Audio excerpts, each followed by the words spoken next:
Hello, class. My name is Zach Martin.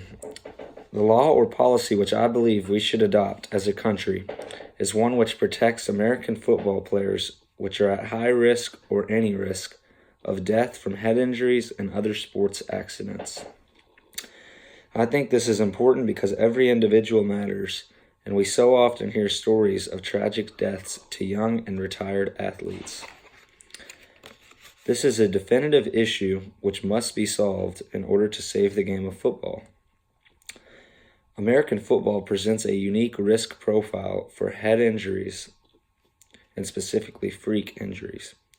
In American football, the top causes of sudden death in athletes include heat stroke, cardiac arrest, and brain injuries, which are attributed from playing the game they love.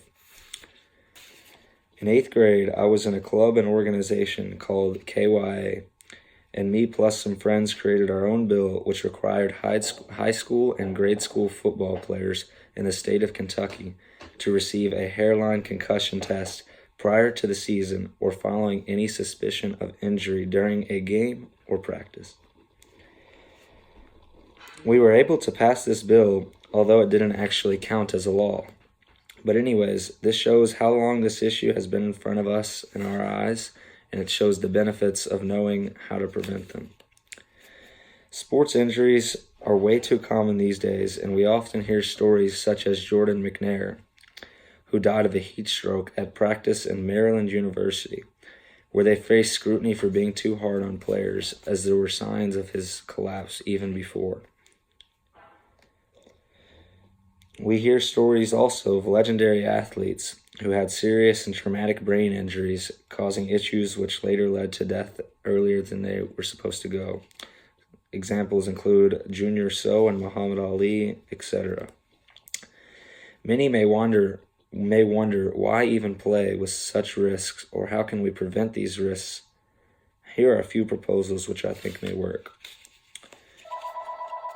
Just like the bill I did for KYA, I read an article from Washington Post which states over the last 10 years, all 50 states have adopted new laws to prevent head injuries.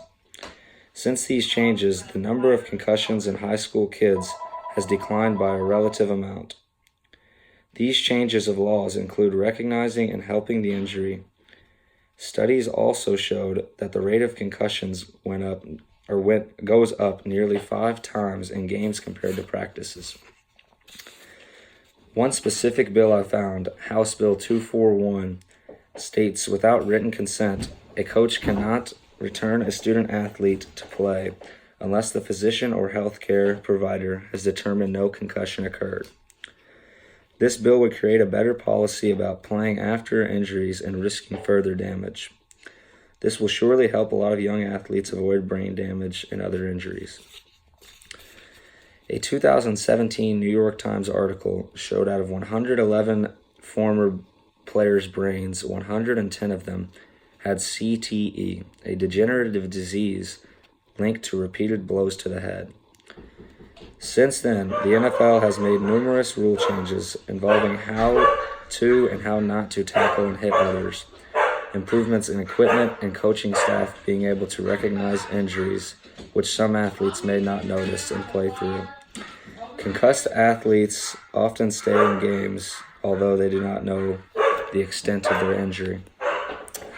As of late, I have also heard out many complaints of injuries and suffering through horse racing. Mostly the horses, but jockeys as well face the risk of injury. As sports fans, how can we continue to entertain and support these sports that injure people and animals? As fans of football, we should hope that new rule changes will help prevent injury.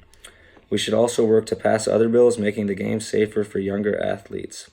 I think these solutions will drive down the number of concussions, and hopefully the trend of players retiring very young won't continue, as they fear risk of tragic injury which will hopefully be avoided. We can only hope as fans of football that these changes can lead to safer play, less injuries, and a better future for the game and all those who play it. Here is some of my PowerPoint.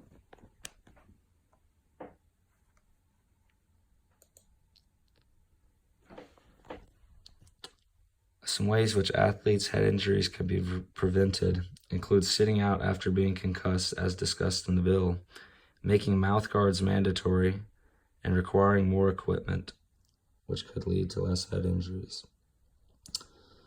And too often, many players are not seen as real men for going out after an injury, and they continue to play when they really should be out avoiding injury.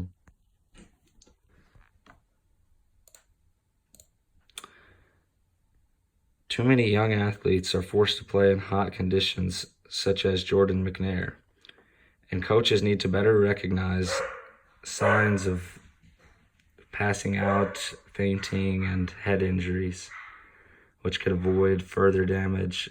And many athletes don't realize the extent of their injury until after it's already happened.